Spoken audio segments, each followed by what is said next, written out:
I started out with the aim of building a full-size FlightSim throttle made out of metal which resembled that found in a classic Spitfire.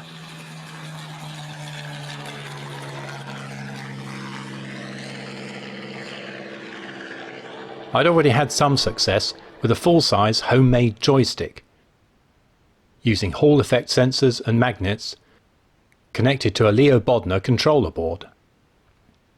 This unit interfaces very easily with most FlightSim software, and here you can see the sensors and rotary magnets in action.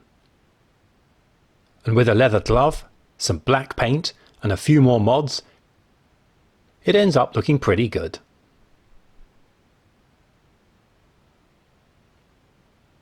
Anyway, back to the current project.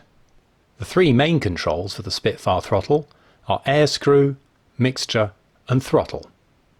Now this isn't a step-by-step video on how to build the throttle from scratch, but just gives an insight into the basic parts that go into it, for anyone who has some basic metalworking skills. Most of the parts were cut and bent from 1.2mm aluminium sheet. Here is the mixture lever, which was made with 5mm aluminium flat bar. And then onto the throttle lever, made from the same 5mm flat bar, some tubing, and I thought it would be a good idea to add a bomb release button which would connect via a thin wire to an input on the Leo Bodner control unit. The last remaining piece being the air screw control, which is just an old wheel I found lying around, more aluminium and a piece of wood spray painted black, plus some steel rod. I put in 2 micro switches so the mixture lever would switch between lean and rich, and 2 potentiometers, and with the other levers, one is fixed to a gear wheel which rotates freely around the axle, whereas the other lever is fixed to the axle. All 3 levers pivot around this same steel rod.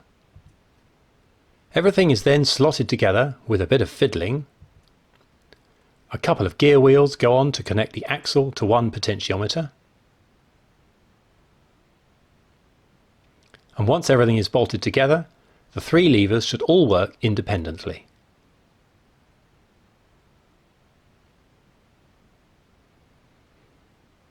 Yeah, it's a bit wobbly until it's bolted down. The next stage is to connect the USB lead from the Leo Bodner unit to your computer and check it's working. Then, to calibrate the throttle, go into Settings, in this case in X-Plane 11, check the micro switches are working for the mixture lever, fire the guns, yeah, bang bang bang, yeah, calibrate the levers, and away you go. Done.